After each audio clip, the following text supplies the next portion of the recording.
On enchaîne sur la table ronde qui suit, qui va se pencher sur la manière dont on peut mobiliser ou immobiliser les éléments nutritifs de la plante et de l'eau.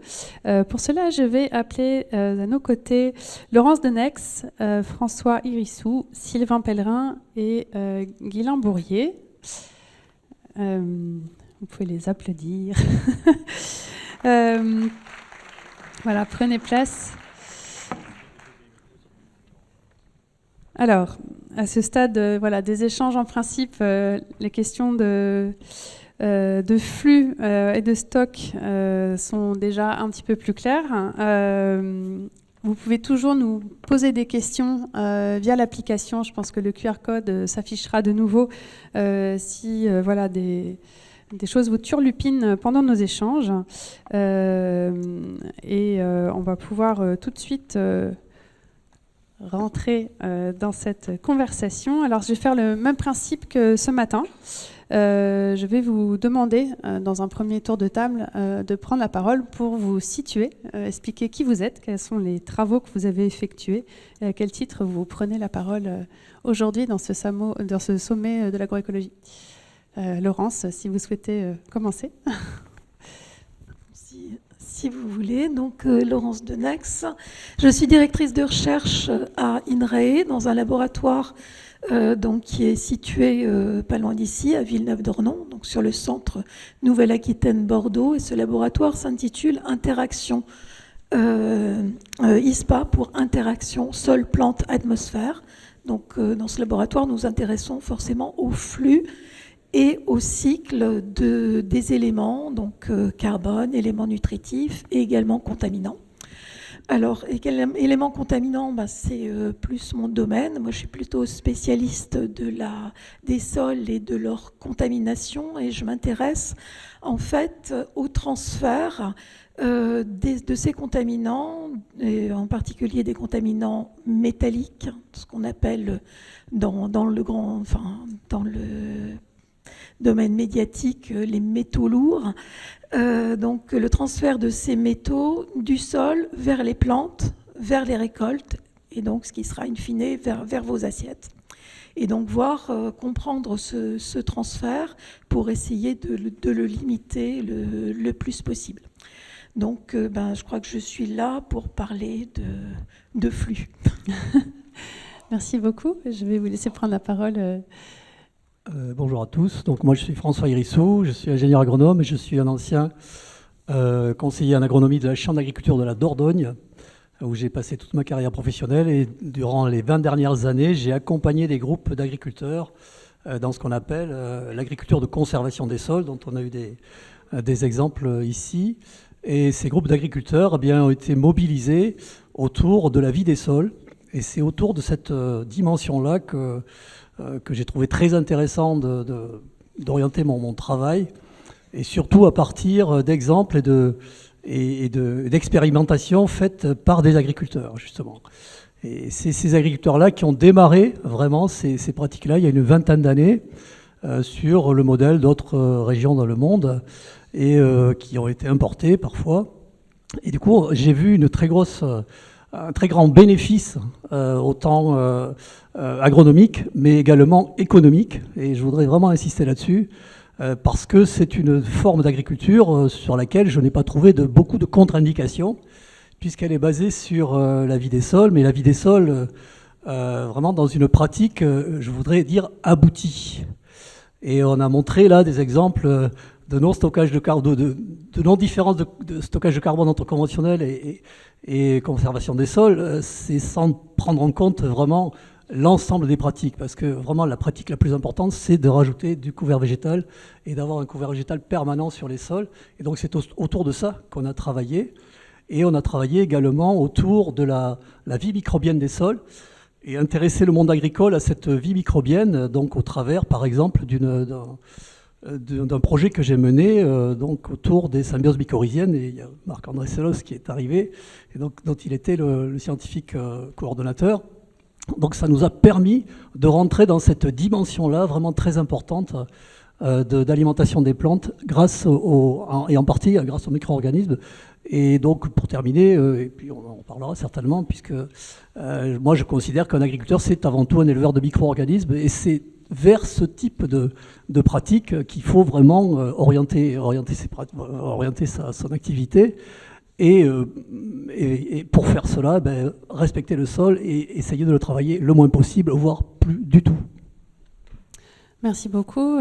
Sylvain Pellerin, je vous laisse la parole. Bonjour à tous. Donc, Sylvain Pellerin, directeur de recherche à INRAE. Donc, comme vous le savez, INRAE, c'est le nouveau nom de l'INRA, Institut public national de recherche dans le domaine agriculture, alimentation, environnement. J'ai commencé ma carrière de chercheur par beaucoup de travaux sur la disponibilité et le cycle du phosphore, dont je parlerai. Et puis ça s'est élargi parce que tous ces grands cycles, ils sont liés. Et donc je me suis de proche en proche de plus en plus intéressé au cycle couplé du carbone, de l'azote, du phosphore.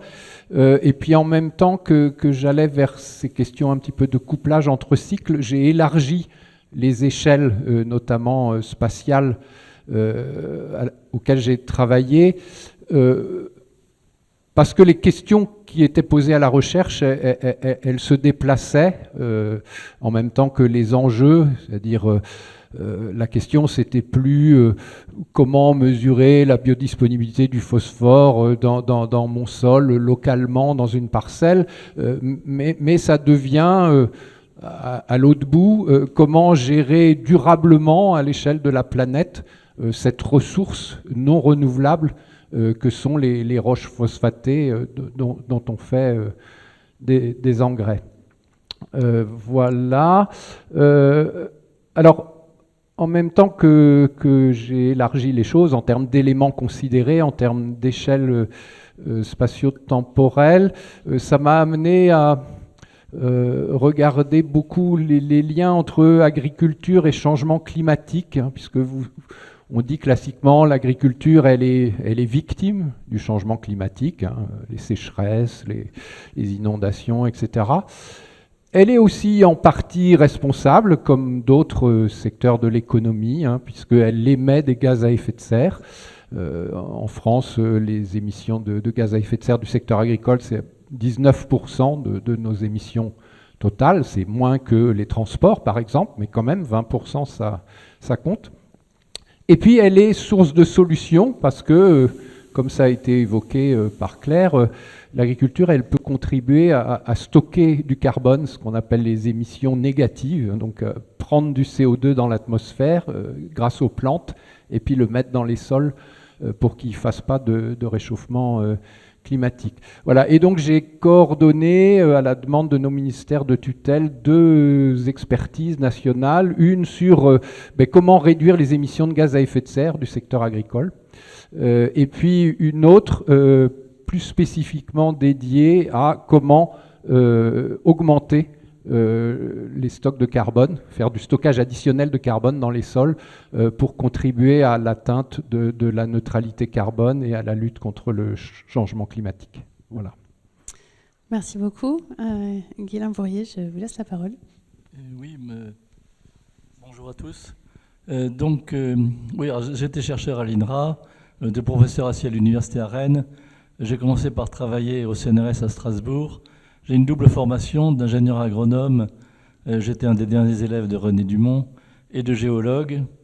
Et voilà, comme la physique a eu 2 révolutions au début du XXe siècle, avec la relativité d'Einstein et de Henri Poincaré, c'était le mot français quand même, et la réalité quantique avec Louis de Broglie, les sciences de la Terre, qui sont devenues sciences de la Terre et de l'univers, ont connu 2 révolutions, la tectonique des plaques avec Xavier Le Pichon et la géochimie avec Claude Allègre.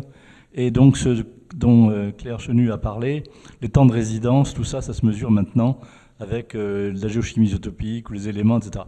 On a à notre disposition tout le tableau de Mendeleïev et tous les isotopes pour étudier les passages entre flux et compartiments. Je reviendrai peut-être là-dessus tout à l'heure, puisque j'ai apporté quelques diapositives. Et ce que je voulais dire, c'est que je me suis intéressé au sol acide, au sol hydromorphe et au sol salé. Parce que, au fond, c'est là qu'il y a des problèmes pédologiques. Et ce qui intéresse un ingénieur, c'est une méthode qui marche. Et ce qui intéresse un chercheur, c'est pourquoi ça ne marche pas toujours. Et donc j'ai étudié la qualité de l'eau, comment ce qui se fait que l'eau de pluie n'est pas potable, l'eau de mer n'est pas potable, mais entre les deux, en traversant les sols, elle devient potable et elle alimente les nappes. Et donc ce sont les mécanismes d'acquisition de la composition chimique des eaux au travers des sols qui m'ont intéressé. Et c'est là qu'on fait le lien entre les flux et les compartiments et qu'on comprend à quelle vitesse les sols se forment. Bon, je vous donne tout de suite le résultat. C'est 1 mètre de sol en 24 000 ans, c'est-à-dire l'épaisseur d'une lame mince, 30 microns par an en moyenne. Donc le sol comme une ressource très peu renouvelable, voire non renouvelable à l'échelle humaine, et qu'il faut donc protéger. Alors je suis aussi secrétaire de la section Interaction milieu-être vivant de l'Académie d'agriculture, ce qui nous permet, avec Sylvain Pellerin, avec d'autres sections comme Marc-André Sellos, d'organiser par exemple hier une séance sur les microbiotes, il n'y a pas très longtemps une séance sur les traits racinaires, la sélection des plantes sur les traits racinaires et non pas comme on fait d'habitude sur les parties aériennes, l'agriculture oasienne, etc. Plein de choses qui finalement sont peut-être très intéressantes pour nous parce que peut-être que du côté de Perpignan, il faudra installer des oasis. Merci beaucoup. Alors justement, Marc-André, il a cette phrase où il dit les sols sont le garde-manger des plantes qui nous entourent, mais c'est pas parce que les éléments qui sont là sont forcément disponibles pour la plante, pour la faune du sol. Ça vaut autant pour les éléments nutritifs que pour les éléments nocifs. Alors pour entrer un peu dans le vif du sujet, je voulais qu'on s'attarde sur ce qui conditionne la biodisponibilité des plantes. Je pense que vous avez toutes et tous quelque chose à dire à ce sujet. Je ne sais pas qui veut commencer. Sylvain ? Je peux, parce que le phosphore sur lequel j'ai passé une partie de ma carrière est un bon exemple, oui, puisque le sujet c'est stock versus flux. Le phosphore, vous le savez, hein, c'est un élément dont le vivant a absolument besoin. Il y a du phosphore dans la molécule d'ADN, il y en a dans l'ATP, il y en a dans des phospholipides. Nos os contiennent beaucoup de phosphore. Voilà, donc les êtres vivants ont besoin de phosphore. Et ce phosphore, il est prélevé dans le sol par les plantes. Alors quand on regarde les ordres de grandeur, si on dose, on évalue la quantité de phosphore totale dans un sol, on va, alors bien sûr c'est très variable, on va donner l'ordre de grandeur de 3000 kg de P élémentaire par hectare dans un sol. Une culture de blé relativement intensive, ça va prélever sur une année, à tout casser 30 kilos, quoi. Et sur ces 30, il y en a 20 qui vont être exportés par les grains et puis 10 qui vont revenir au sol via les pailles, les résidus.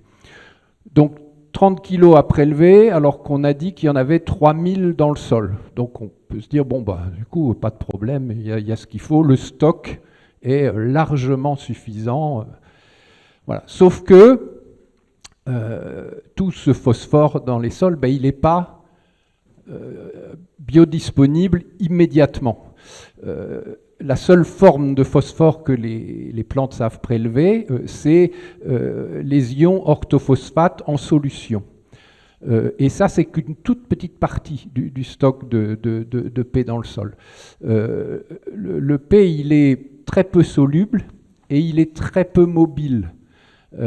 Beaucoup moins mobile que le nitrate, par exemple. Et ce qui fait que ce compartiment solution du sol, qui va être un petit peu à l'interface entre la racine et puis la phase solide du sol, à mesure que la racine va prélever dedans, il va falloir que la phase solide réapprovisionne la solution. Voilà. Donc il va falloir qu'il y ait des échanges, des flux, depuis la phase solide vers la solution. Et puis, comme je vous ai dit, que cet ion phosphate, il est peu soluble et peu mobile, il ne va pas beaucoup se déplacer vers la racine, même en présence d'une absorption par la racine qui va créer un gradient de concentration, donc un flux de diffusion, mais ça ne va pas suffire. Et donc, il va falloir vraiment que le système racinaire et ces symbiotes, donc, notamment ces fameuses mycorhizes, elles aillent à la rencontre du phosphore, qu'elles explorent le volume de sol, qu'il y ait une surface d'échange très importante pour pouvoir prélever cet élément peu mobile et peu soluble. Voilà, donc c'est un bon exemple du fait que stock et flux... Enfin, stock tout seul, ça ne suffit pas, il faut raisonner flux. Alors après, mais on en reparlera. Oui, peut-être ajouter que les plantes que l'on cultive au cours de leur évolution, elles ont surtout connu des sols pauvres en P, parce que les sols sont naturellement pauvres en P. Alors dans nos pays, on a beaucoup enrichi les sols en P parce qu'on a utilisé des engrais phosphatés, beaucoup, trop. Maintenant, on en utilise moins, heureusement. Donc on a des sols enrichis en P, mais les plantes ont développé des mécanismes très astucieux pour mobiliser ce phosphore peu soluble, peu mobile. Donc alors il y a l'association avec les mycorhizes pour accroître la colonisation du volume de sol et les surfaces d'échange. Et puis il y a ce qu'on appelle des processus rhizosphériques d'extrusion de protons, par exemple, pour acidifier la rhizosphère et du coup provoquer une hydrolyse acide de minéraux qui vont libérer du P, la production de petits acides organiques, etc. Donc beaucoup de mécanismes rhizosphériques locaux pour rendre disponible ce phosphore qui sinon ne le serait pas. Voilà, alors ça c'est tout ce qui concerne les mécanismes un petit peu locaux. Après, mais on en parlera plus tard, en termes de gestion durable de cette ressource qu'est le phosphore, c'est l'importance du recyclage à une autre échelle. Mais je m'arrête là pour l'instant. Merci beaucoup. Alors, effectivement, là, au fil de la journée, on commence à zoomer dans des parties très, très profondes du problème. Et donc, au préalable, Claire Chenu nous a parlé plus du carbone. Là, vous venez nous parler du phosphore. Et en fait, on peut parler d'un potentiel, d'une capacité du sol, d'une de ses multiples aptitudes ou fonctionnements. On peut parler du stockage du carbone, on peut parler de la mobilisation, de la mobilité du phosphore qui est bloqué, voilà, et de la capacité des plantes à le mobiliser avec des mycorhizes, tout ça. On y reviendra peut-être. Mais dans le sol, il n'y a pas que des solutions. Effectivement, on commence à comprendre qu'il faut cultiver des sols, toute une diversité de sols et de leurs potentiels différents. Et les sols ne sont pas toujours le remède à tous nos maux. Parfois, ils contiennent eux-mêmes des problèmes. Est-ce que, Laurence, vous pouvez nous en dire plus ? Alors oui, je vous parlais de sols contaminés et en fait, sols agricoles contaminés, parce que l'utilisation en fait, des sols sur des dizaines d'années en agriculture en apportant certains intrants a conduit à un stockage de contaminants, alors stockage de pesticides, stockage de métaux, sauf que, et c'est les mêmes processus qui vont être à l'œuvre que les processus que décrivait Sylvain tout de suite, ce n'est pas parce que les contaminants sont présents dans un sol qu'on va avoir un transfert vers les plantes, et donc il va falloir comprendre quels sont les processus qui vont faire que ces contaminants qui sont là vont nous poser problème. Je prends un petit exemple. Si ces contaminants, finalement, ils sont arrivés, ils ont précipité sous la forme de petites roches, de petits minéraux, il va falloir dissoudre ces minéraux pour les rendre disponibles pour une racine. Et donc ça va prendre énormément de temps. Par contre, s'ils sont fixés sur certaines phases, ils pourront être plus facilement mobiles. Donc, derrière tout ça, il va falloir comprendre la chimie de ces éléments et leur réactivité. Et tous les sols ne se valent pas.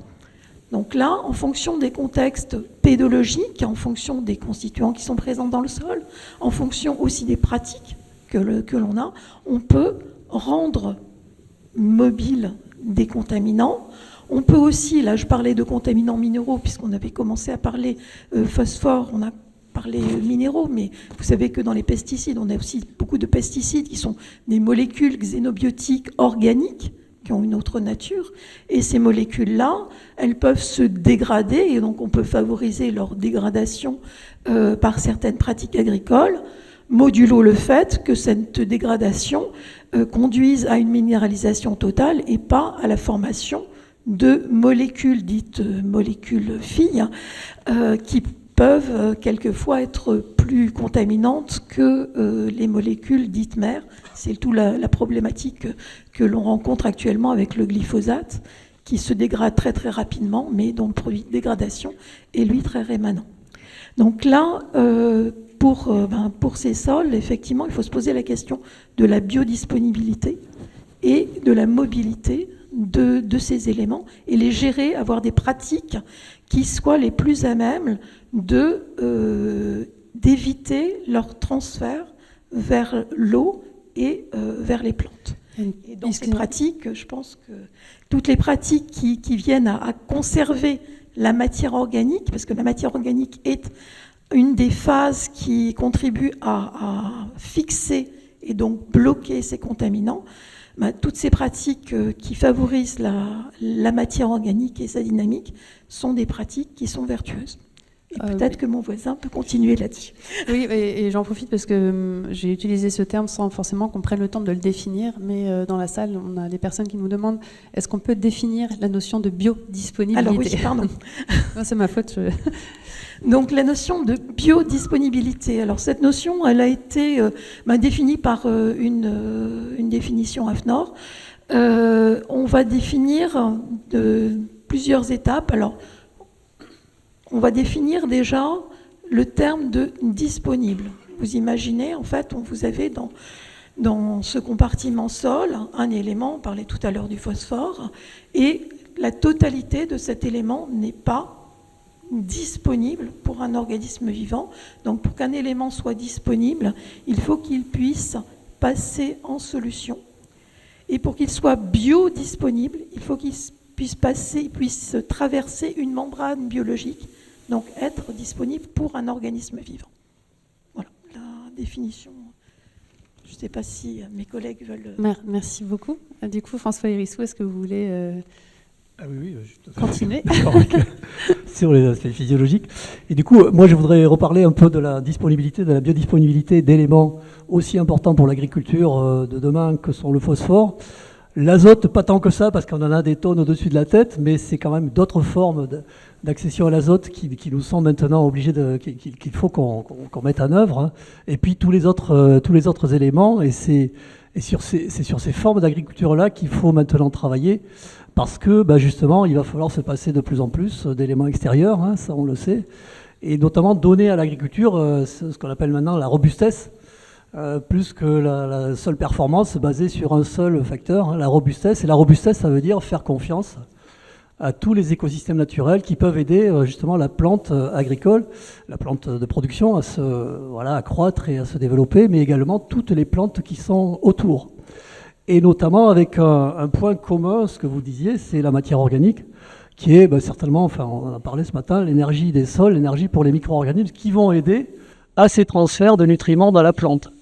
Et c'est pour ça que c'est vraiment très intéressant d'aborder ces questions-là avec les agriculteurs, parce que moi je reviens quand même assez en pratique que je connais, quoi, à ces choses-là qui les passionnent en tout cas, enfin qui vraiment leur font changer un peu d'état d'esprit dans leur métier. Et en tout cas retrouver une fonction qu'ils avaient certainement perdue en important des choses qu'on leur vend très cher parfois et puis qui vont être de plus en plus chères structurellement. Et du coup, apprendre à apprendre. Aider l'agriculteur, parce que c'est souvent eux qui nous apprennent. Hein. Enfin, moi, je suis vraiment très modeste par rapport à ça. Et j'ai appris l'agriculture de conservation grâce à des agriculteurs et à des chercheurs, mais en premier les agriculteurs, apprendre les pratiques qui permettent de mettre en œuvre ces transferts de biodisponibilité. Et du coup, mettre en œuvre ces pratiques, ça veut dire favoriser ce que vous disiez, le microbiote, donc la rhizosphère, et la bactérie, et puis les symbiotes, les champignons symbiotiques. Donc c'est un peu pour ça que vous avez souhaité que je vienne, parce que j'avais travaillé un peu là-dessus, mais avec la couverture scientifique de scientifiques justement, pour dire que cette forme d'agriculture-là intéresse beaucoup les agriculteurs. Parce qu'ils y voient vraiment une ouverture. Ils sont tellement actuellement et depuis assez longtemps finalement encadrés par un ensemble de choses qui les compressent, hein, que ces formes-là d'agriculture-là sont vraiment très, très intéressantes. Elles sont fondées sur je mettrai en premier la couverture permanente des sols. Donc, soit une permanence permanente, enfin voilà, la luzerne ou les trèfles, et dans lesquels on va implanter une culture. Ça, c'est quelques agriculteurs commencent à le faire. Ou alors des couverts annuels, mais qu'il faut se mettre à faire entre cultures, hein, pour nourrir le sol avec ces fameux exudats racinaires qui vont entretenir ce microbiote. Et toute cette mécanique-là entraîne des changements psychologiques dans le fait de considérer le sol non pas comme un substrat, mais comme un milieu qu'il faut respecter. Et donc, passer une charrue, passer une dent qui va retourner le sol, passer une herse rotative qui va le transformer en farine, ou passer soit un disque, soit une dent de semoir direct, je peux vous dire que les gars, ils font vite la différence. Et on fait très vite la différence sur une simple chose physique actuellement que l'on voit, c'est avec toute cette flotte qui tombe, ces inondations. Ils me disent, je peux rentrer dans mon champ, sans vouloir y rentrer bien sûr, quelques jours après la pluie. Aller rentrer dans un champ qui est labouré, qui est nu toute l'année, c'est pas possible. Donc voilà, toutes ces choses-là se mettent en interaction.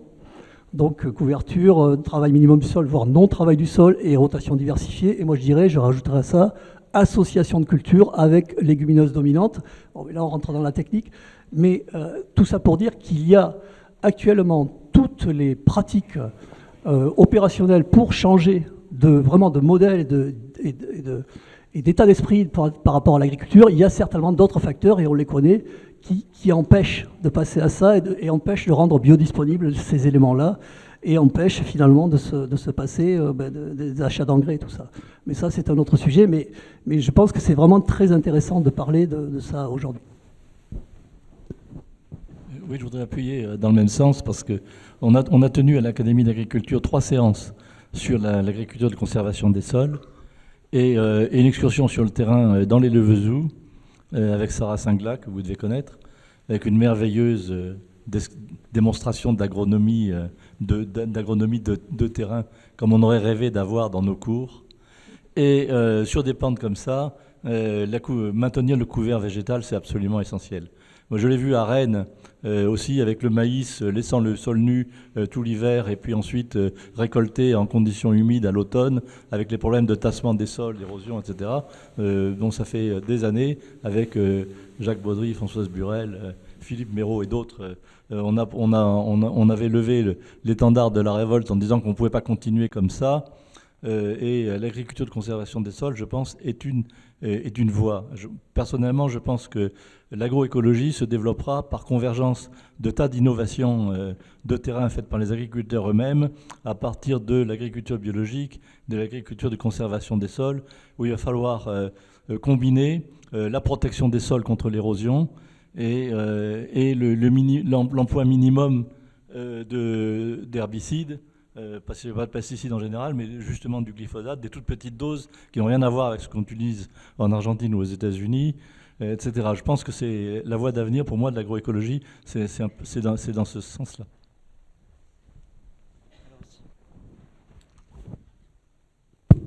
Oui. Alors, si on peut parler du coup de cette transition, comment on opère un petit peu ça, sachant que vous venez de nous dire, on vient d'apprendre que le sol contient des choses, le sol est capable de retenir des choses, le sol est capable de stocker des choses qu'on vient lui apporter, des choses qui viennent du dessous, un peu de partout, avec des temps de résidence plus ou moins longs.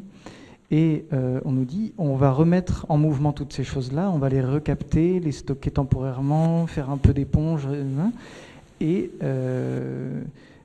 mais dedans, il n'y a pas que du bon. Alors si on remet de la vie dans le sol et qu'on remet du coup en mouvement le phosphore qui est bloqué ou tout un tas d'autres éléments qui nous sont chers, on prend le risque de remettre en mouvement des éléments qui sont dits des contaminants. Alors, on peut peut-être redéfinir ce que c'est qu'une pollution ou une contamination à ce titre. Et est-ce que du coup on ne se tire pas une balle dans le pied en remettant tout ce petit monde-là en mouvement? Alors au contraire, je dirais c'est parce que ça dépend comment vous allez les remettre en mouvement. Alors, vous m'avez demandé de définir deux termes qui sont pollution et contamination, qui sont importants. En fait, on considère qu'on a une contamination quand on a un dépassement d'un élément nocif dans un milieu. Non, c'est bon. C'est-à-dire qu'on a une valeur qui est extrême, qui dépasse une valeur qu'on devrait normalement trouver dans ce milieu-là. Mais c'est sans présager de sa nocivité. Et on parle de pollution quand on a pu démontrer qu'il y avait un effet négatif pour une cible vivante, quelle qu'elle soit. Ça peut être un ver de terre, un micro-organisme ou un humain. Donc on voyait qu'il y a une différence entre les deux. Et cette différence, elle est liée aussi à cette notion de disponibilité et de transfert. Alors, vous posez la question, si on se met à remettre les sols en mouvement, en accélérant en fait la dynamique vivante, donc derrière tout ça, c'est quoi le moteur? C'est la matière organique. C'est ce que Claire nous a expliqué. Si on remet en dynamique cette matière organique, on va augmenter son stock, on augmente son flux, mais l'avantage, c'est que cette matière organique, elle est aussi capable de stocker, de fixer des contaminants et de les rendre moins disponibles. Cette matière organique, elle est capable, elle va donner des éléments nutritifs aux micro-organismes qui, en se développant, vont pouvoir dégrader des molécules organiques telles que des pesticides qui seraient dans les sols. Donc finalement, en jouant sur la matière organique, en favorisant la dynamique et le stockage de la matière organique, on gagne sur tous les tableaux. On gagne à la fois sur la nutrition des sols et on gagne aussi sur la gestion des contaminants. Oui, peut-être ajouter, parce qu'effectivement, l'évolution de nos sociétés, pas que côté agricole, mais aussi l'urbanisation, fait qu'on a ouvert les cycles. Ça a été évoqué ce matin. Il y avait des choses qui revenaient au sol spontanément autrefois, et maintenant c'est plus le cas parce que le phosphore, l'azote, etc., qui est prélevé dans le sol, qu'on va retrouver dans les grains, et bien ensuite ils voyagent par camion vers les villes, et puis il est consommé, et puis il s'en retrouve dans nos eaux usées, et puis on ne le recycle pas. Or, il n'y a pas de secret. On aura beau faciliter la mycorhisation, tous ces processus rhizosphériques que j'ai évoqués, il y a un moment, un sol, si on exporte les éléments qu'il contient et qu'on ne ramène pas quelque chose, il va s'appauvrir.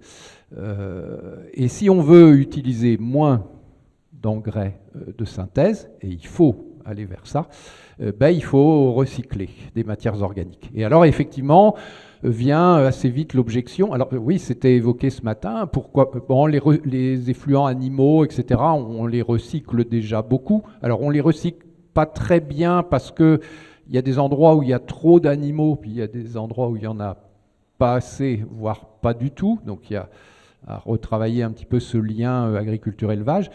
Et puis, il y a tout ce que nous, humains, on rejette, nos urines, etc. Elles sont pleines de phosphore, on pourrait imaginer de mieux les recycler. Alors, en général, l'objection qui est faite, c'est « Ah oui, mais dans tous ces déchets, il n'y a pas que des bonnes choses, il y a aussi des résidus médicamenteux, des polluants, etc. » Enfin, ce qu'évoquait Laurence.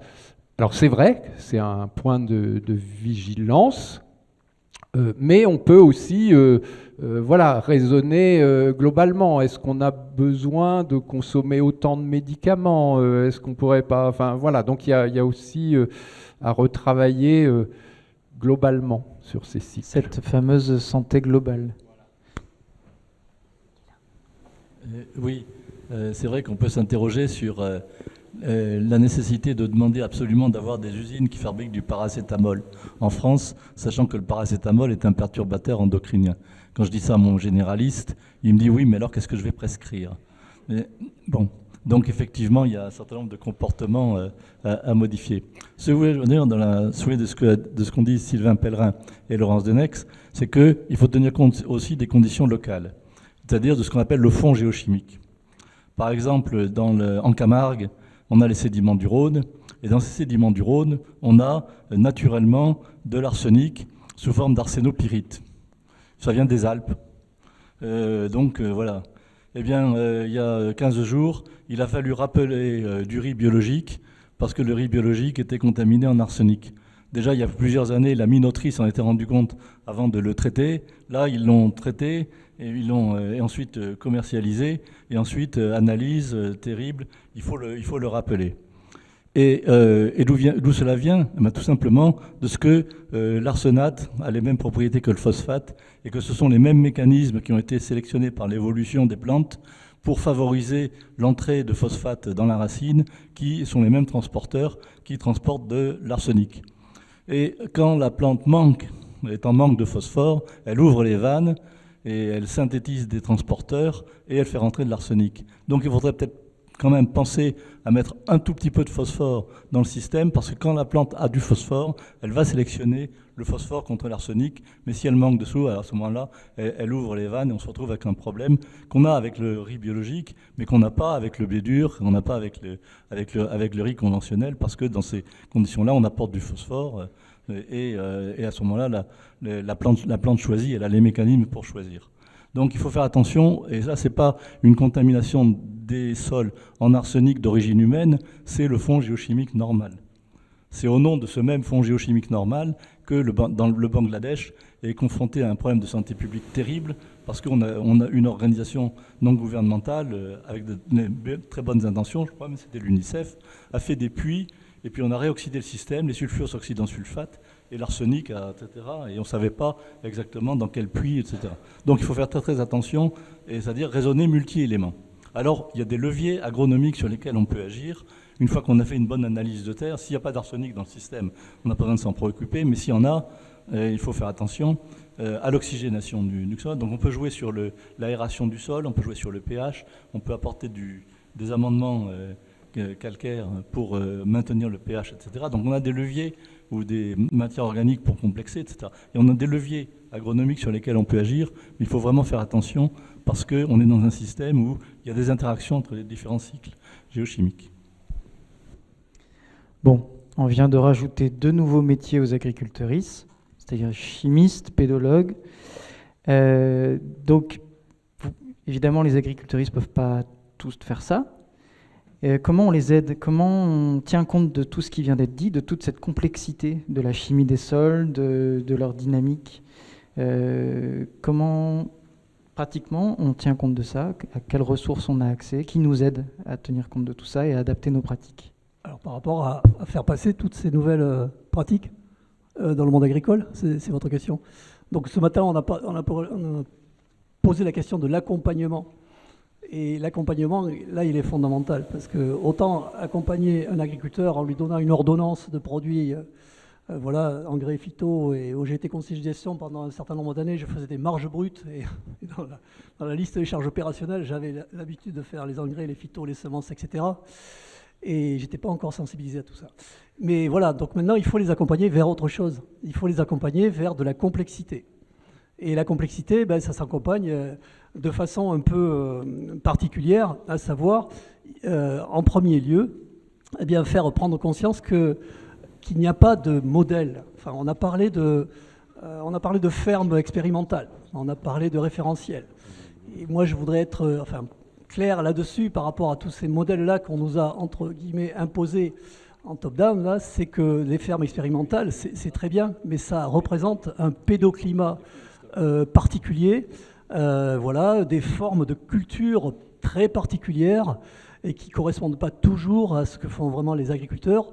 Donc plutôt que de parler de référentiel, il faut toujours contextualiser ce qu'on nous raconte. C'est-à-dire que toutes les toutes les pratiques qu'on nous demande de mettre en œuvre, il faut vraiment les ramener à son contexte personnel. Et pour comprendre ce qu'on nous demande de faire, il faut repartir sur des principes.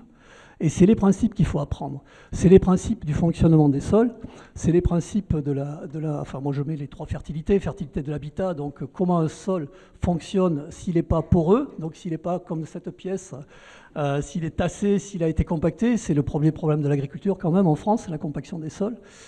Comment un sol fonctionne si l'alimentation est mal faite, s'il n'y a pas de biodisponibilité, et comment un sol fonctionne si on ne connaît pas le fonctionnement optimal de la rhizosphère des plantes avec le microbiote. Et donc tout ça, c'est des nouvelles connaissances à assimiler, et on s'aperçoit que, contrairement à ce qu'on pense, on a de moins en moins d'accompagnement en ce sens-là. Les chambres d'agriculture le font, mais le font avec leurs moyens, qui est de moins en moins, je suis un peu au courant de ça, qui est de moins en moins possible, parce qu'il y a de plus en plus de problèmes de financement. Et donc, on voit se développer des groupes qui essaient de travailler ensemble avec des animateurs extérieurs à des structures officielles et qui travaillent aussi avec les chambres, avec tout ça. Et donc, tout ça, il faut le faire en synergie avec les agriculteurs, avec des groupes d'agriculteurs. Et vous avez en France 3 ou 4 réseaux, grands réseaux, le réseau base, le réseau, enfin j'ai oublié son nom, enfin il y a beaucoup de réseaux comme ça qui fonctionnent. Et partir sur ces pratiques-là, c'est partir au-devant de questionnements très importants parce qu'on est face à des problématiques naturelles, semi-naturelles qu'on n'a pas l'habitude de traiter. Et donc il faut y aller en groupe pour pas faire les erreurs qu'ont faites les autres, quoi.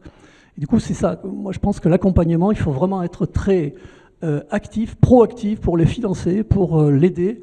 Parce que c'est à partir de là, je vous dis, je pense qu'on a les techniques pour arriver à ça, pour faire la transition agroécologique, on a les techniques, on sait comment il faut faire. Par contre, il faut amener les agriculteurs tous ensemble à y accéder, quoi. Oui, non, mais par rapport à cette question, on tombe souvent sur cette idée avec laquelle je suis d'accord, il faut accompagner les agriculteurs et donc il faut des moyens pour ça et donc ça renvoie à des questions de choix politiques. Alors c'est vrai, mais j'aime bien dire que les citoyens ont peut-être plus de pouvoir qu'ils ne le pensent via nos habitudes alimentaires. Et si on veut accompagner les agriculteurs, c'est d'abord via ce que l'on achète, nos choix, que l'on peut les aider à évoluer dans un sens souhaitable. Bon, donc, mais vous connaissez ça. Si on veut réduire l'empreinte environnementale de notre alimentation, c'est déjà de réduire les pertes et gaspillages. On dit classiquement que 25-30% de ce qu'on produit est perdu, gaspillé, jeté à différents endroits de la chaîne.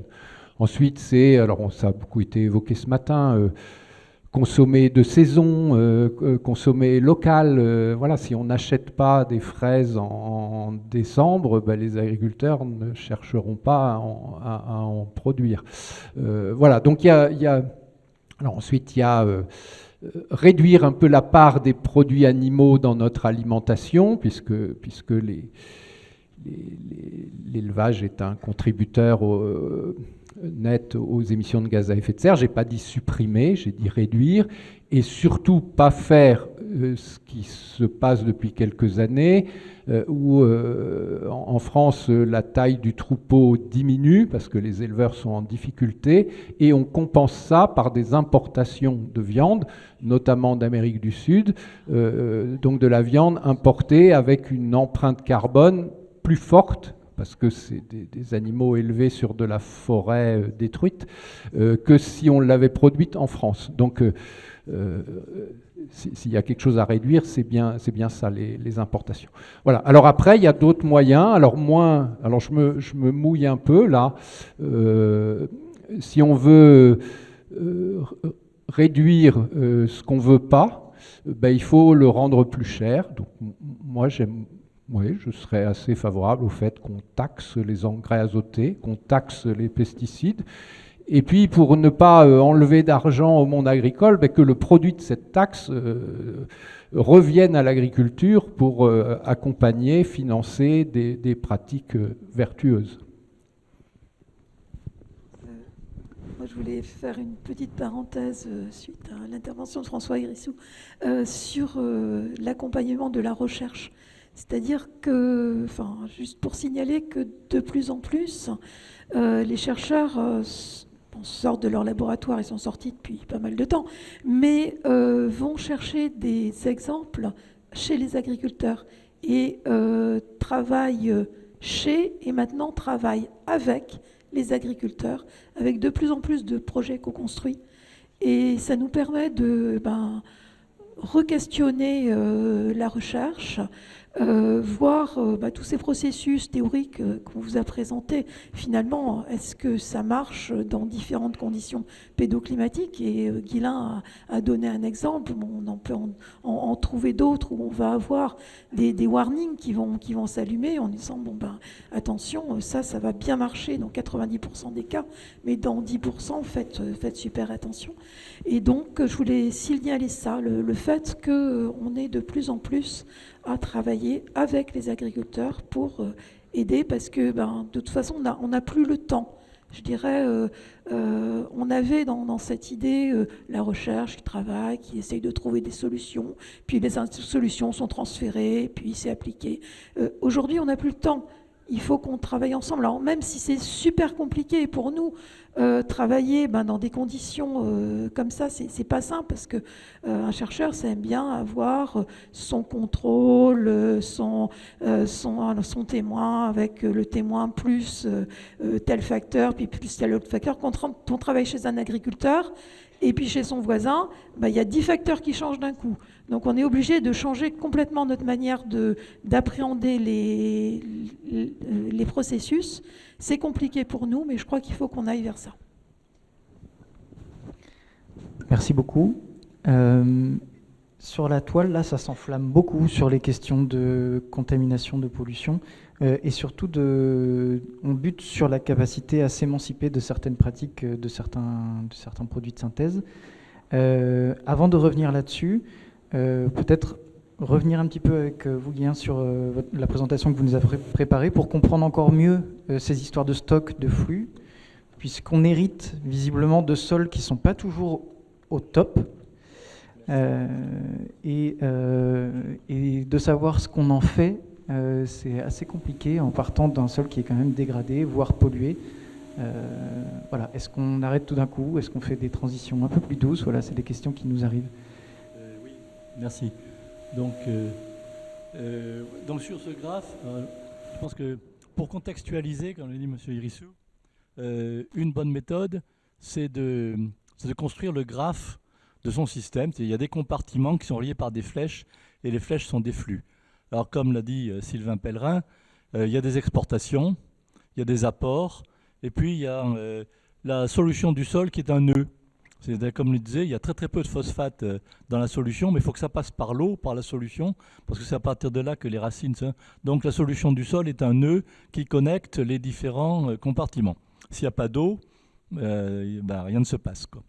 Et pourtant, il faut donc que les éléments nutritifs... Alors, quand on fait un graphe comme ça, celui-ci il avait été fait pour un système forestier avec des pluvioliciva, la litière, enfin c'est un truc assez compliqué. Et puis finalement, on voit qu'il y a des éléments qui partent vers les nappes, il y a des éléments qui sont apportés vers l'atmosphère, donc on peut comme ça relier les compartiments. C'est beaucoup plus facile graphiquement de décrire son propre système. Et ensuite, on sait ce qu'on sait, on voit ce qu'on est capable de mesurer dans les stocks et dans les flux. Alors, ça c'est la même chose appliquée avec des agriculteurs de l'accro qui produisent du foin, le foin de Cros, qui est en appellation d'origine protégée, le seul production agricole qui ne soit pas destinée directement à l'alimentation humaine. Et donc, il est irrigué avec l'eau de la Durance. Et l'eau de la Durance, elle vient des Alpes, donc elle est calcaire. Et elle contient un certain nombre de sels minéraux. Et en général, quand on s'intéresse à l'irrigation, on ne regarde pas la qualité de l'eau d'irrigation. On se contente de satisfaire aux besoins en eau des plantes. Alors, il y avait dans les cahiers des charges du foin de Cros, qui chaque année faisait des analyses pour vérifier qu'il était bien dans les clous, il y avait des bordereaux qui dormaient dans une armoire. Et on a engagé une thèse. Et on a vu ce qui se passait. Depuis 20 ans, la température a augmenté d'environ 2 degrés. Le rendement est resté le même, la qualité du foin est restée la même, mais par contre la phénologie s'est déplacée. Donc il va falloir modifier le cahier des charges du foin de Cros pour déplacer les dates de première coupe, deuxième coupe et troisième coupe. Et ensuite on a regardé, en faisant les graphes, ce que devenait l'eau quand elle passe l'eau d'irrigation quand elle s'infiltre dans le sol. Alors quand elle s'infiltre, d'abord, tout simplement, elle s'acidifie parce qu'elle s'équilibre avec la pression partielle de CO2 de l'atmosphère du sol. Et comme le CO2 est produit dans le sol par la respiration des racines et l'activité de la microflore, la pression partielle de CO2 est 10 à 100 fois plus élevée dans le sol que dans l'atmosphère. Donc le CO2 étant un acide, l'eau s'acidifie et elle dissout du calcaire qui donc redonne du calcium, du carbonate et le pH change. Ensuite, un petit peu plus bas, à l'étape suivante, sont des engrais phosphopotassiques parce que les sels minéraux apportés par l'eau d'irrigation satisfont aux besoins du foin de Cros, sauf un tout petit peu de phosphore et un tout petit peu de potassium. Les agriculteurs le savent, d'après les conseils qu'ils ont eus, donc ils apportent un tout petit peu de phosphopotassique et c'est tout. Il n'y a pas d'engrais azoté parce que il y a des légumineuses et la composition floristique du foin de Cros est strictement maintenue par le cahier des charges.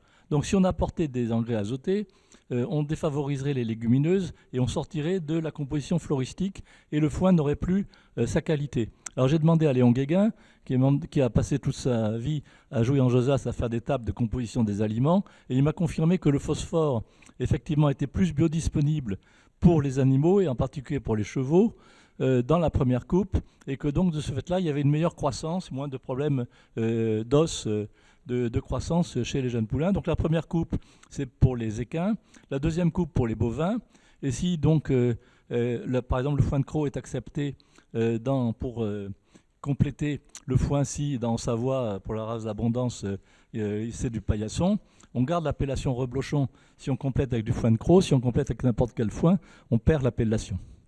Et la troisième coupe pour les ovins, et puis la transhumance, et tout ça, c'est un système parfaitement équilibré.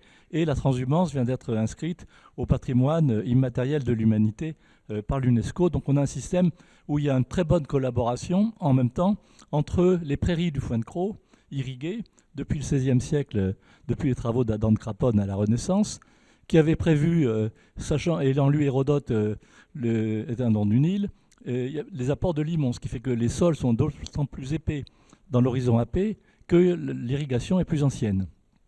Et puis, il y a aussi le Coussoul, les prairies naturelles. Et il y a un très très bon travail de collaboration entre le Conservatoire des écosystèmes de Provence et la Chambre d'agriculture des Bouches-du-Rhône. Et finalement, l'eau, il y a un petit peu trop de phosphore qui avait été ajouté, qui précipite avec le calcium sous forme d'apatite et qui enrichit les sols.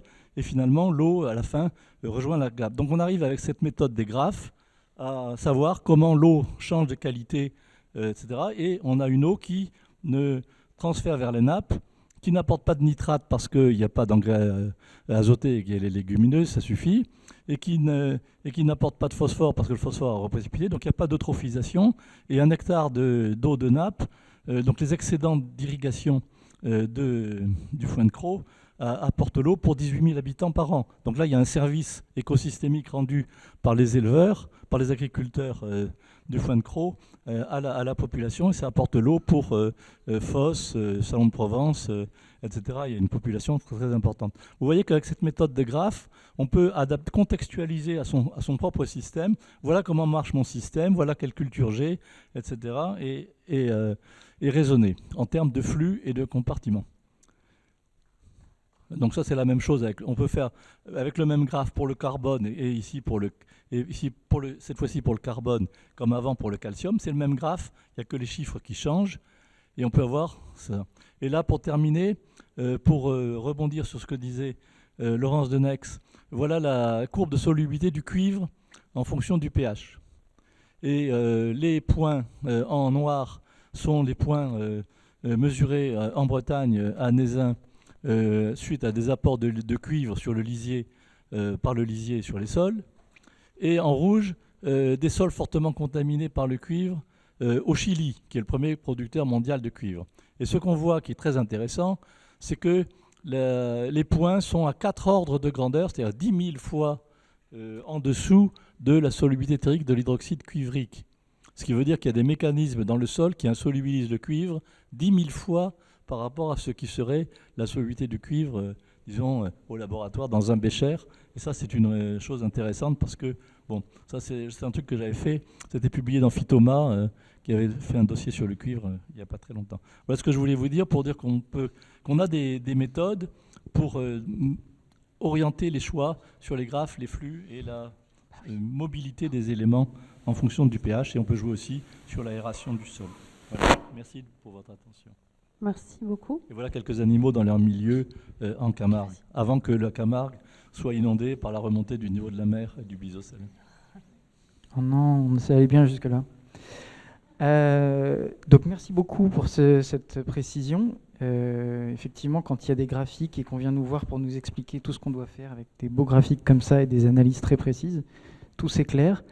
Merci d'avoir parlé du reblochon. Ça m'a fait penser à une notion dont il me semble qu'on la manipule maintenant avec un peu de fébrilité. C'est la notion de terroir qui vient convoquer les conditions pédoclimatiques, le sol, effectivement, le climat, le type de culture, le type de production qu'on fait et qui induit le savoir-faire des gens qui cultivent là. Et donc, effectivement, il y a cette notion aussi de savoir-faire, d'exigence, de cahier des charges, etc. Et comment on passe, je vais reboucler avec les questions qu'on a laissées en suspens, de transition, comment on passe d'un modèle conventionnel visiblement destructeur et polluant, derrière ça, qu'est-ce qu'on fait ? On a le cas on a un cas très local qui est le cas de la transition viticole, l'arrachage des vignes. Qu'est-ce qu'on fait derrière ? Et qu'est-ce qu'on fait derrière des sols qui sont pollués avec différents types de polluants, notamment du cuivre ? Voilà. Qu'est-ce qu'on fait ? Qui veut répondre ? Par rapport au travail du sol, je vais préciser, on peut répondre par rapport au travail du sol. Qu'est-ce qu'on fait ? Est-ce qu'on arrête tout d'un coup ? Est-ce qu'on arrête progressivement ? Pourquoi ? Quelles sont les fonctions, les mécanismes à l'œuvre qu'il faut ménager ? Qu'est-ce qu'on peut parler ? On peut parler de la plante. Vous avez parlé de la place de la plante au cœur de sa propre fertilité, de l'action de la plante pour mobiliser du phosphore, ou de l'action de la plante pour... Oui, non, vous avez parlé de ça aussi. Je peux dire juste une chose, c'est que on s'intéresse... Ce qui est nouveau, c'est qu'on regarde le sol. Maintenant, dans tous les magazines agricoles, on ne dit plus qu'on peut cultiver n'importe quoi en y mettant les moyens. On dit qu'il faut faire attention et faire à la vie du sol. Alors on a des indicateurs maintenant de l'activité biologique dans les sols qui se développent et qui sont dans le plus précis. Alain Broman en a mis au point, BioFungTool, etc. Donc voilà, on n'a plus simplement comme autrefois l'analyse de terre sur un échantillon déstructuré, tamisé, séché, broyé, à qui on a fait des tas de misères et qui ne représente plus grand-chose parce que le pH du sol, ça ne veut rien dire. Mais maintenant, on a des indicateurs en matière de biologie. Ça permet de piloter les transitions, parce qu'il faut avoir un tableau de bord. Donc on commence à avoir des indicateurs. Ensuite, on sait qu'on peut agir sur la sélection du système racinaire pour pouvoir mieux explorer plus profondément et lutter contre le tassement des sols, et décompacter, etc. Donc petit à petit, je pense que comme ça a été dit ce matin, si on y fait au bout de 50, 10 ans, on peut avoir des résultats sur l'amélioration de la structure des sols et la profondeur d'enracinement, donc mieux stocker de l'eau, des sels minéraux, etc. Bon, ce que je vais dire est peut-être trop général. Alors, par rapport à la question, qu'est-ce qu'on fait ? Bon, on a quelques idées directrices. Il y en a une, c'est remettre de la diversité dans les systèmes agricoles, puisqu'on les a trop simplifiés dans le temps, dans l'espace, et remettre de la diversité, c'est garant d'une certaine résilience. On en a parlé. Après, bon, faut, oui, sortir des pesticides. Ça prendra peut-être un peu de temps, mais il faut aller vers ça. Il faut recycler davantage. Bon, voilà. Donc, il y a des grandes pistes comme ça. J'ai envie d'ajouter que ce qui fait un peu frein dans nos pays à la mise en place de ces systèmes plus agroécologique, c'est-à-dire valorisant les régulations biologiques, réduisant l'usage des intrants. C'est parce qu'on a beaucoup de solutions qui marchent. Souvent, l'inconvénient, elles se caractérisent par le fait qu'elles nécessitent plus de temps de travail. Et le temps de travail dans nos pays, c'est ce qui coûte cher. Voilà. Et c'est ce qui a fait évoluer les systèmes vers des systèmes très simplifiés, mécanisés, à base d'intrants. C'est que ça permettait qu'ils soient moins coûteux en main-d'œuvre. Donc ça c'est une difficulté, le temps de travail. Voilà. Et puis après, j'ai envie de redire ce qu'a dit Laurence, c'est-à-dire que du point de vue de la recherche, on n'est plus du tout dans une posture prescriptive, c'est-à-dire on va dire ce qu'il faut faire, parce que on sait que les solutions, effectivement, elles sont extrêmement les bonnes solutions, elles sont extrêmement contexte dépendantes, et donc elles sont à co-construire, quoi. Voilà, mais ça reste très général.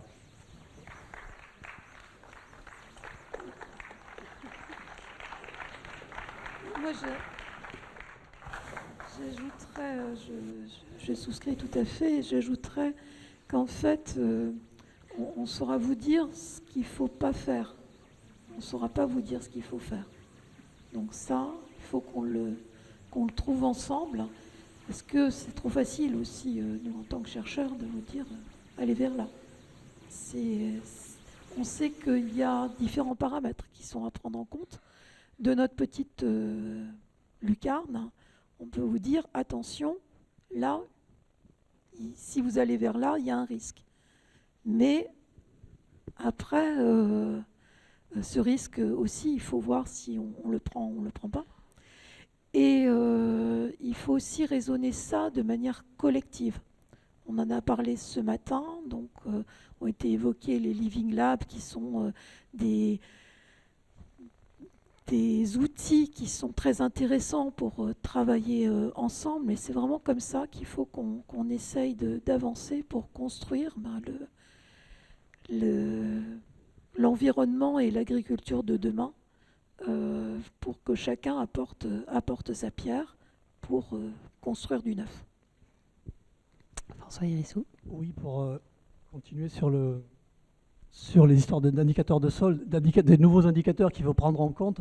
Je pense que c'est intéressant de parler aussi de santé des plantes par rapport à un paramètre qu'on n'avait peut-être pas pris en compte jusqu'à présent, c'est leur vitalité énergétique au travers de ce qu'on appelle le potentiel d'oxydoréduction, c'est-à-dire les transferts d'énergie par l'électricité, puisque c'est quand même le premier mode d'énergie, de transfert d'énergie.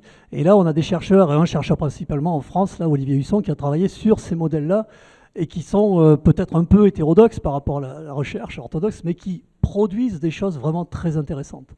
Elles produisent des choses parce qu'elles sont fondées sur le fait que, avant de traiter une plante, il faut s'assurer qu'elle vit dans de bonnes conditions. Et vivre dans de bonnes conditions pour une plante, c'est vivre avec un système racinaire qui explore un maximum de sols. Donc ça, on revient sur des sols qui sont perforés, forés par les vers de terre et tout le reste, et qui ne sont pas oxydés. Parce qu'on a quand même une forme d'agriculture et des formes de pratiques agricoles qui suroxydent.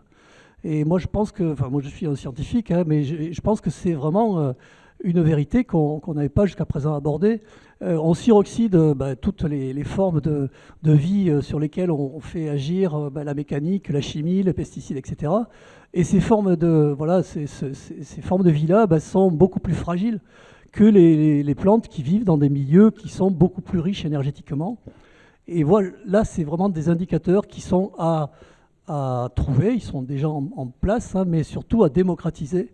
Et donc, on parle de pH, effectivement, d'acidité des sols, mais surtout, au-dessus de ça, donc, il y a le potentiel. Et voilà. Alors ça, c'est des indicateurs électrochimiques qui sont vraiment importants. Il y a les indicateurs naturels. Et au travers des premiers indicateurs qu'on travaille avec les agriculteurs, c'est comme la note en classe, c'est le nombre de vers de terre qu'il a dans son sol. Alors plutôt que de balancer de la moutarde et d'essayer de les faire remonter, ce qu'ils ne font pas d'ailleurs, pour beaucoup, hein, c'est faire simplement ce qu'on appelle le protocole bêche, et c'est de regarder dans les conditions qu'il faut, c'est-à-dire au printemps ou à l'automne, s'il y a des vers de terre qui sont revenus selon la granulométrie de votre sol aussi, parce qu'il y en a plus ou moins. Donc voilà, on a des tas de choses comme ça, et on en a des tas. Hein. Et vous parliez de Biofunctool, et je suis vraiment très content que vous en parliez, parce que c'est vraiment une méthode qui a été mise en place et aussi vulgarisée par Jean-Pierre Sartou. Je les cite, ces gars-là, parce qu'ils sont vraiment très importants, qui est un prof d'agro à l'ENSA de Toulouse, qui véhicule tous ces savoirs auprès de ses élèves, et pour faire vraiment dire qu'il y a beaucoup de profs en France qui le font. Hein. Voilà, donc on a tous ces indicateurs à mobiliser maintenant, et les chambres d'agriculture s'en occupent d'ailleurs. Et je pense que là, on va faire passer des caps, parce qu'on verra des choses du vivant, plutôt que des choses de la chimie ou de la simple physique, quoi. Merci beaucoup. Là, je suis obligé de mettre une sérieuse réserve sur l'interprétation du potentiel d'oxyde de réduction par Olivier Husson. Par contre, il y a une commission à l'Association française pour l'étude du sol sur la délimitation des zones humides avec Christophe Ducommun qui marche très très bien. On peut mesurer le potentiel d'oxyde de réduction dans les sols et dans les solutions. J'ai passé pas mal de temps à le faire. Et évidemment, les êtres vivants fonctionnent en déséquilibre par rapport au système d'oxyde de réduction, parce que tous les êtres vivants vivent de ce déséquilibre. Parce que si le carbone s'oxydait tout de suite, nous serions en train de brûler instantanément dans l'oxygène de l'air. Alors apparemment, nous sommes encore là en train de bavarder et de dire des choses intéressantes et stimulantes, etc. Donc heureusement, il y a des barrières de cinétique très très fortes sur les réactions d'oxyde de réduction, sur la photosynthèse et les respirations, et tout ceci est bien connu. Alors, il n'y a pas besoin d'aller chercher des concepts que je considère comme fumeux pour expliquer ce qui se passe dans les sols.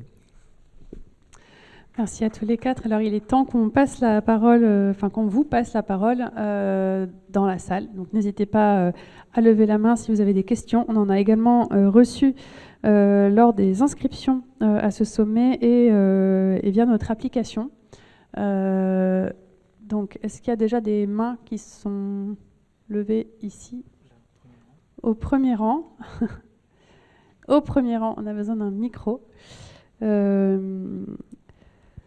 Sachant qu'on avait des petites questions sur la biodisponibilité. Alors peut-être une rapide question avant.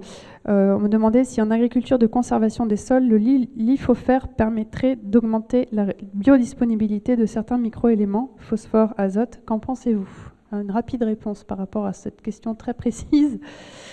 Alors, je peux en parler parce que je viens de passer 2 jours avec l'importateur de cette méthode, Rémi Tinard. Donc la lithofère, c'est une méthode vraiment pratique pour les agriculteurs, c'est d'aller récupérer de la litière forestière et de la faire fermenter avec de la mélasse et puis du son pour augmenter les micro-organismes, hein, donc les lactobacilles essentiellement, et rajouter à des fumiers par exemple, eh bien ça augmente la minéralisation et ça fait des effets vraiment très très intéressants par rapport à la richesse des résidus qu'on va répandre sur le sol, et ça agit, semble-t-il, ça agit sur la protection des plantes et leur meilleure alimentation.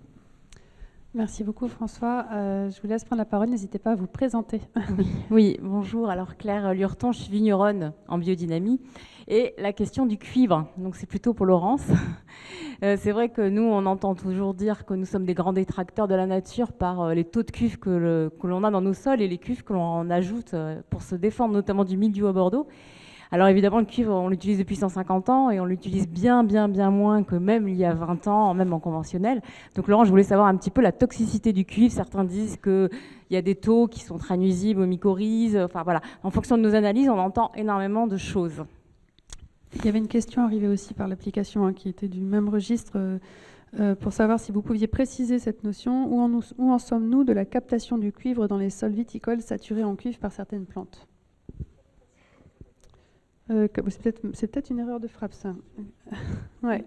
En tout cas, c'est sur le cuivre. Donc, sur la toxicité du cuivre, la toxicité du cuivre, oui, elle est avérée pour les organismes du sol. Mais il y a énormément de discussions actuellement sur les seuils. Pourquoi ? Parce que la plupart des études en écotoxicologie ont été faites en analysant des teneurs totales, donc des stocks, et non pas des teneurs biodisponibles.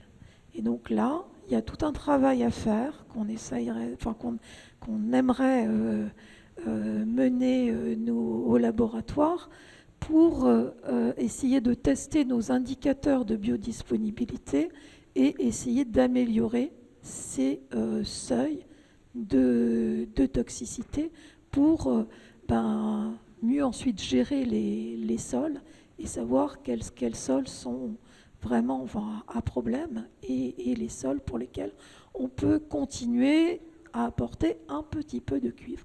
Mais effectivement, l'objectif, c'est de réduire les apports. On sait bien que arrêter, c'est pas possible.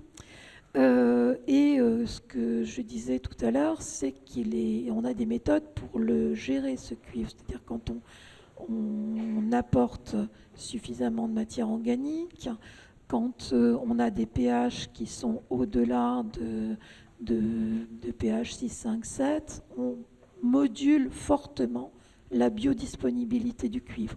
Donc, je ne veux pas dire que ce n'est pas un problème, mais on peut gérer ce problème-là, sauf à atteindre des valeurs très très importantes.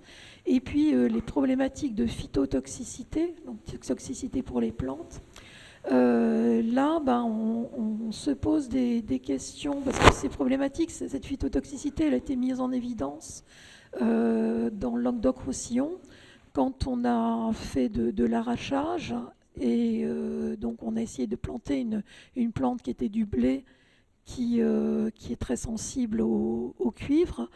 Le problème, c'est que ça a été détecté sur des sols avec des teneurs très, très élevées. Et on l'a retrouvé aussi, et ça c'était beaucoup plus tôt, c'est dans les années 60, dans le Bordelais, mais sur des sols qui étaient à pH 4,5, donc très très acides. Et depuis qu'on gère correctement le pH, finalement, cette phytotoxicité cuprique, on la voit relativement peu. Donc là, s'il y a des vignerons dans la salle qui ont des sols où ils ont des plantes un peu jaunes, on est intéressé, parce qu'on voudrait avoir des cas d'études où on peut démontrer la phytotoxicité. Mais on essaye de travailler là-dessus, sur ces seuils. Voilà.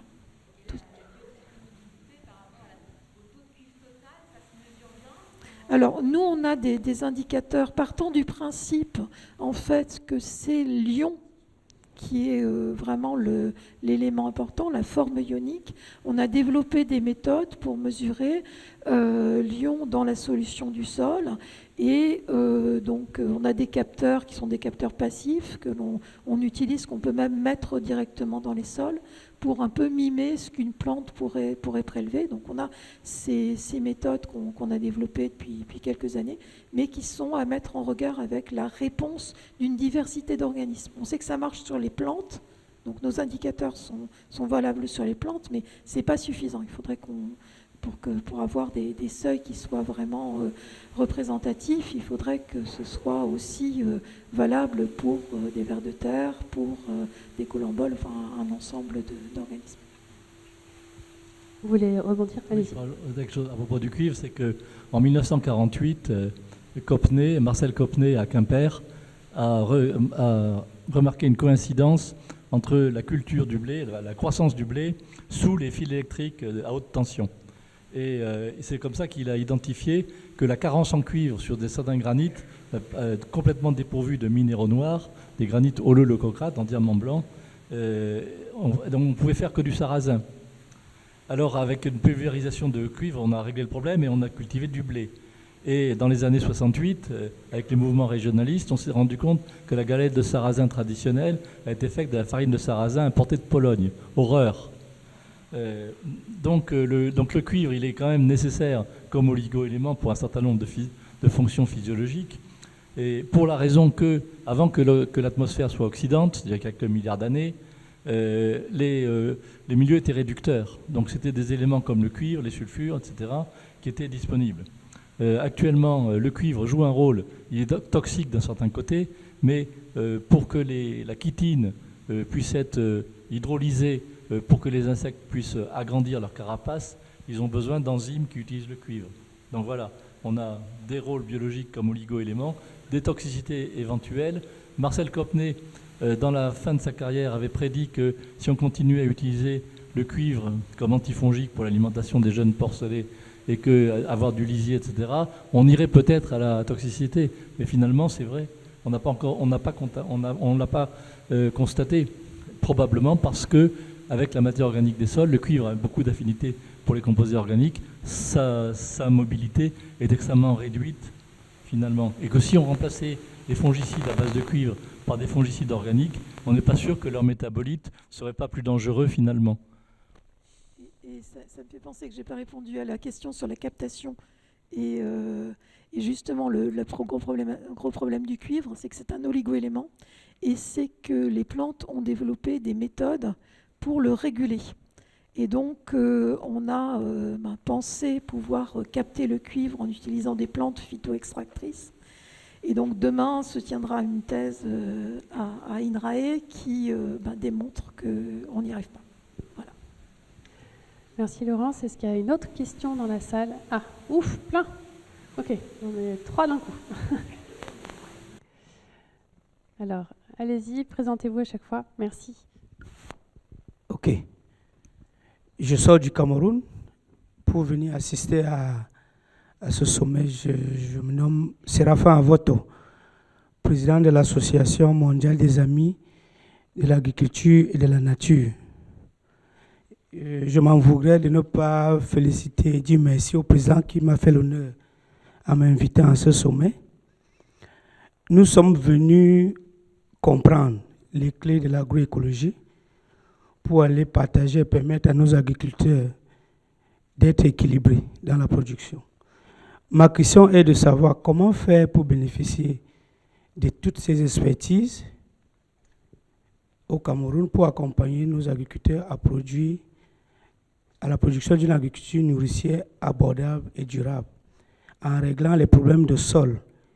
Quand on sait que les intrants sont exportés par des grandes firmes étrangères, et aujourd'hui nous vivons dans un monde planétaire, il n'est plus question de travailler les uns contre les autres, mais tout au moins de travailler avec les uns ensemble ou bien les uns avec les autres. Je vous remercie.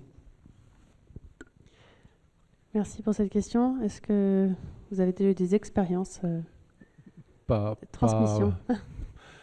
Pas beaucoup, mais alors effectivement, beaucoup des sols africains, contrairement aux sols européens qui ont reçu depuis les années d'après-guerre beaucoup de fertilisants, phosphatés, potassiques,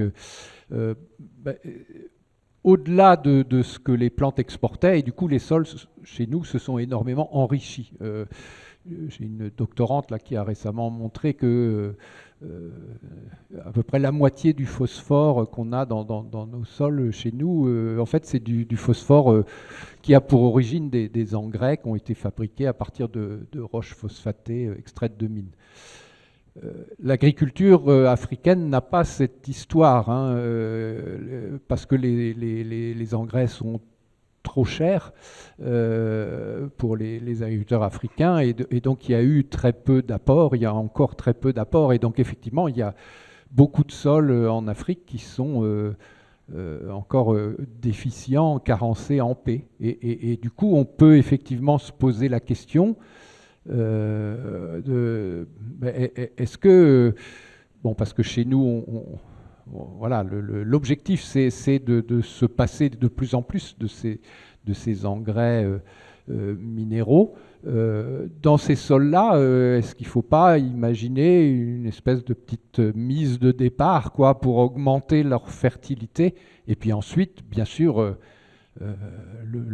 faire du recyclage, etc., pour ne pas installer une dépendance aux engrais comme celle qui s'est un petit peu installée chez nous, Voilà. Merci, on va prendre les autres questions. Rebonjour, c'est Merlin Milsan, je suis déjà intervenu ce matin. Cette fois, je vais prendre une autre casquette. En fait, je suis référent d'une association qui s'appelle le Réseau Compost Citoyen de Nouvelle-Aquitaine. C'est-à-dire que pour ceux qui ne le savent pas forcément, mais depuis le 1er janvier 2024, il y a une obligation légale en fait, pour les collectivités de mettre en place des solutions de gestion des biodéchets. Donc, c'est-à-dire qu'actuellement, en fait, il y a dans tout ce milieu-là, il y a le fait qu'il y a une manne qui est en train de se créer. C'est qu'aujourd'hui, il va falloir collecter tous les biodéchets, que ce soit chez les particuliers, les restaurants, les collectivités. Et en fait, la question dans ce domaine-là, c'est que la filière qui permettrait de collecter tous ces biodéchets, de les transformer en matière organique pour réamender les sols n'existe pas. Et donc quand on voit en fait l'agroécologie qui propose plein de super solutions, mais quand on voit la quantité de sols, les sols industriels, quand je me balade et que je vois les surfaces qu'il faudrait réamender avec ces matières organiques, est-ce que c'est vraiment possible? Comment est-ce qu'on pourrait faire pour que toute cette manne, qui est cette matière organique qui aujourd'hui légalement va être récoltée, il y a aussi tout un cadre légal autour de comment est-ce qu'on peut l'utiliser ou pas. Vous parliez tout à l'heure d'urine humaine, il existe aussi une entreprise à Bordeaux, un monsieur qui est en train de récolter l'urine humaine pour la transformer en engrais et la revendre. Mais est-ce que c'est réaliste d'imaginer qu'un jour on va pouvoir se passer des intrants chimiques quand on voit la quantité de sol et de surface qu'il y a à amender, en sachant qu'il existe effectivement cette manne et que dans le milieu, je suis aussi guide composteur, c'est-à-dire je fais une formation pour tout ce qui est la mise en place de plateformes de compostage partagées. Et donc, il y a cette utopie de se dire que toute cette matière organique que nous produisons, nous les humains, toute la société existe, mais qu'il y a une filière qui pourrait être mise en place pour la composter et l'amener chez les agriculteurs. Mais quand on voit l'ampleur de la chose, est-ce que vous pensez que c'est vraiment réaliste de se dire qu'un jour, on va pouvoir se passer des intrants chimiques et qu'on va pouvoir récolter toute la matière organique qui peut être produite par notre société, la retransformer en intrants naturels et pouvoir un jour se passer justement du chimique en fait? Merci pour votre question. Et je vais la compléter avec une question reçue sur l'application. Parce que la question était: où en sommes-nous dans l'utilisation des déchets humains de type urine et fesses pour augmenter les flux entrants? Y a-t-il des solutions efficaces pour décontaminer ces ressources au préalable? Voilà, je suis d'une pierre deux coups. Oui, alors je peux apporter des éléments de réponse. Bon, moi je suis un fervent partisan du recyclage. Hein. Alors j'ai compris que cette obligation, loi, pouvait se décliner selon les contextes. Ça peut être de faire du compostage chez soi ou du compostage au niveau des quartiers ou d'organiser des systèmes de collecte pour faire du compostage un peu centralisé et puis ensuite emmener ces produits organiques sur les sols agricoles. On a tout intérêt à faire ça parce que nos travaux ont montré que, par exemple, près des 3/4 des sols agricoles français, et en particulier les sols de grande culture, il y a de la marge, on peut augmenter, on manque, c'est ce qu'a dit Claire, hein, il n'y a pas de secret, pour augmenter les teneurs en carbone dans les sols, il faut augmenter les apports. Donc tout carbone entrant est bienvenu. Donc le carbone des composts urbains, il est plutôt bienvenu sur les sols agricoles. Alors après, j'ai compris que, la manière dont notre territoire a été aménagé, pas que chez nous, hein, dans tous les pays européens, nord-américains, etc., avec maintenant on a des grandes villes, etc., et donc, imaginez de transporter, parce que le problème de ces matières organiques, c'est que c'est pondéreux, quoi.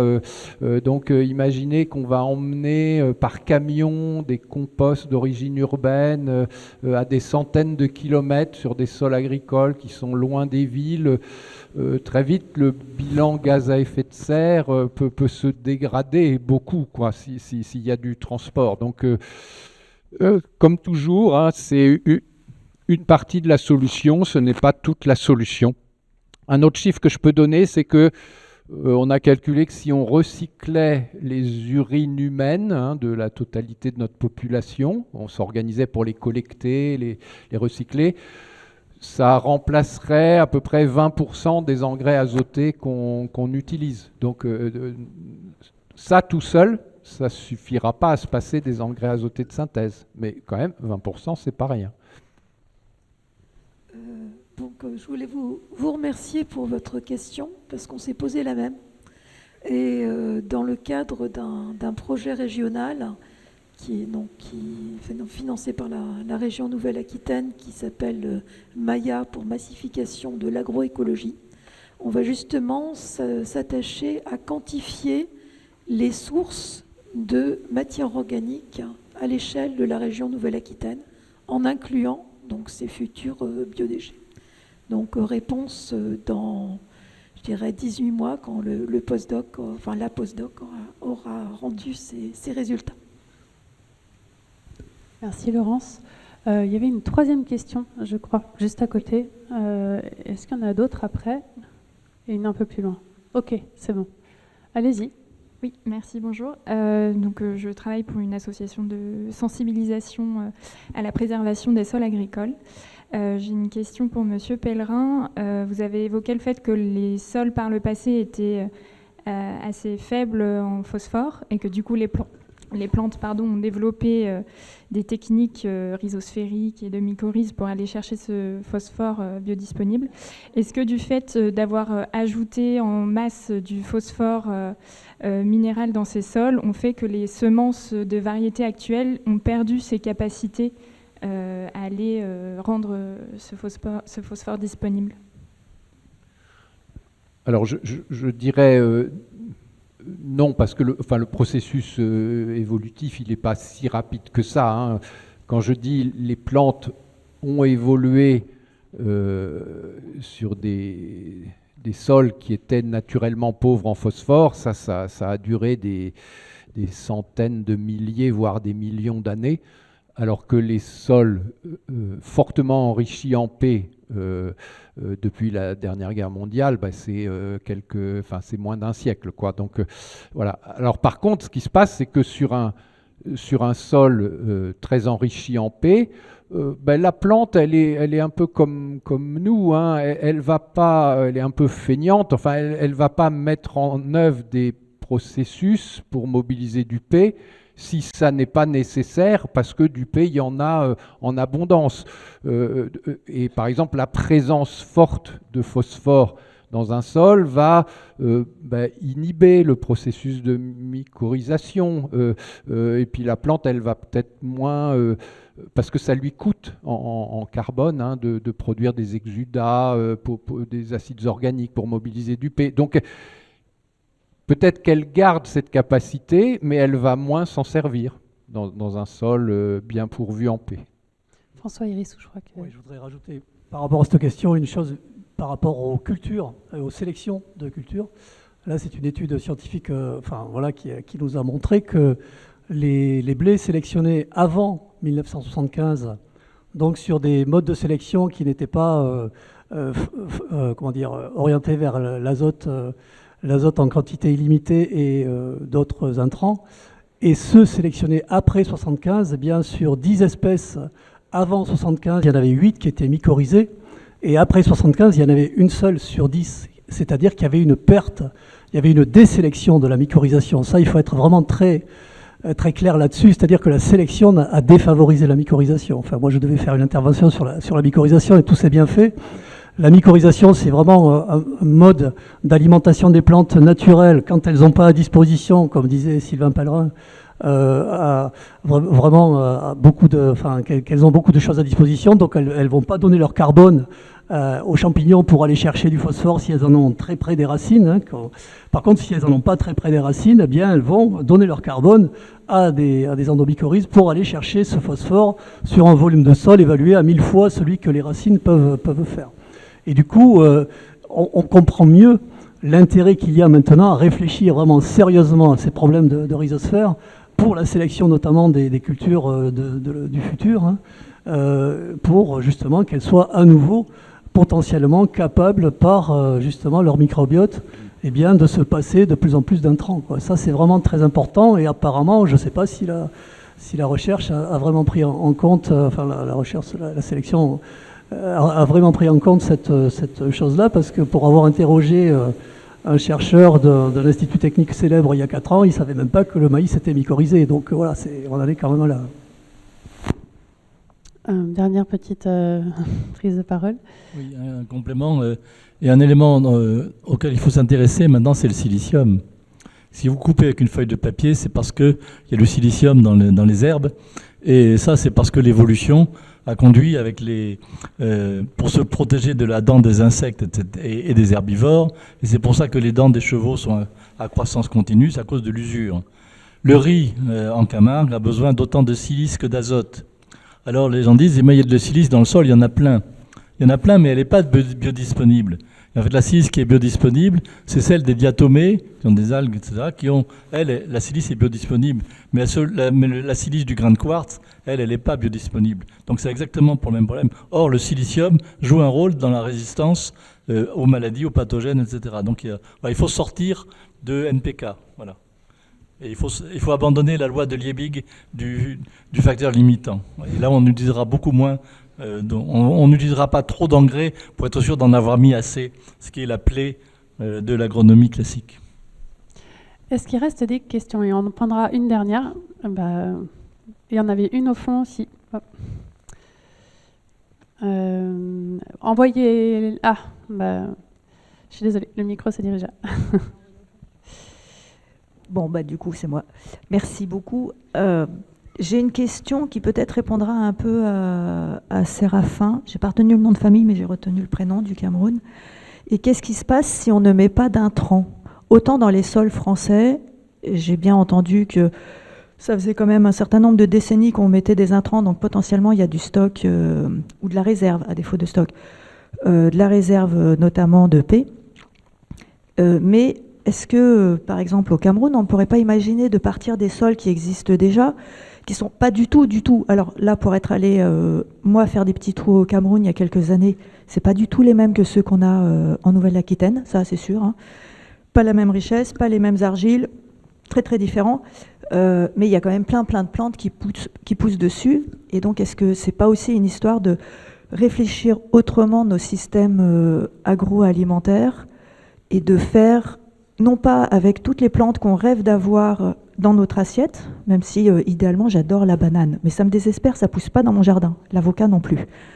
Au Cameroun, par contre, les avocats sont très bons. Tout ça pour dire que, est-ce qu'on ne pourrait pas aussi réfléchir autrement à ce qu'on va manger, nous, en tant que consommateurs, à ce qu'on va proposer comme culture en fonction des sols que nous avons. Je suis pédologue, donc je suis très axée sol, mais aussi du climat et de ce qui est faisable, clairement. Et donc, au Cameroun, est-ce que, à vouloir faire des fraises, des poireaux et je ne sais quoi, parce que je ne fais que me projeter dans ce qui pourrait être demandé, est-ce que c'est vraiment la meilleure idée, ou peut-être essayer de se baser sur ce qui se fait et ce qui pousse déjà naturellement en faisant une sélection, en essayant de l'améliorer, mais sans faire d'intrants? J'espère avoir été claire dans ma question. Merci. Oui, non, mais ça rejoint une idée qu'on évoquait tout à l'heure, hein, que la manière dont on s'alimente, hein, c'est quand même un déterminant fort de ce que vont faire les agriculteurs, parce que les agriculteurs, ils produisent ce qu'ils arrivent à vendre, hein, et ce qu'ils arrivent à vendre, c'est ce que nous, on achète pour s'alimenter. Donc oui, une espèce... bon, je parlais tout à l'heure de la place des produits animaux dans notre alimentation, le fait qu'il serait bien de... Parce qu'en gros, c'est 2/3 de nos protéines viennent de produits animaux et 1/3 de produits végétaux, et on se dit que ce serait bien d'inverser, donc d'augmenter la part des produits végétaux. Donc les produits végétaux riches en protéines, ça va être, oui, des légumineuses à graines, de la lentille, du pois, bon, mais l'expérience... Donc pour qu'on en... Et certaines de ces légumineuses, alors ça va être plutôt des légumineuses fourragères, enfin, le lupin, par exemple, a de très belles capacités à mobiliser du phosphore au niveau de son système racinaire, et quand on met du lupin dans une succession de cultures, il va non seulement être extrêmement performant pour solubiliser, mobiliser du phosphore pour lui, Mais du coup, la culture qui va venir derrière va en profiter aussi. Donc il y a un effet sur le système de culture. Bon, mais ça veut dire que si on veut cultiver du lupin, il faut faire quelque chose de la graine de lupin. Donc il faut l'introduire dans l'alimentation de nos animaux, à la place du soja, par exemple. Ce serait une bonne idée. Donc oui, il y a à trouver des débouchés pour ça. Et l'alimentation humaine en est une. L'alimentation animale en est une autre. Mais c'est un frein important. Il y a beaucoup de systèmes agricoles dont on se dit, ben oui, il faudrait mettre plus de légumineuses, mais on dit, ben oui, mais qui va nous les acheter, quoi. Ben, merci beaucoup à tous les quatre. Un merci spécial aussi à Céline Colin-Bélier qui nous a aidés à préparer cette table ronde. Et je vous propose qu'on fasse une petite pause avant de reprendre dans une petite demi-heure. Voilà, il y a de quoi boire un verre juste en dessous. Et on se retrouve dans 25 minutes. Merci beaucoup.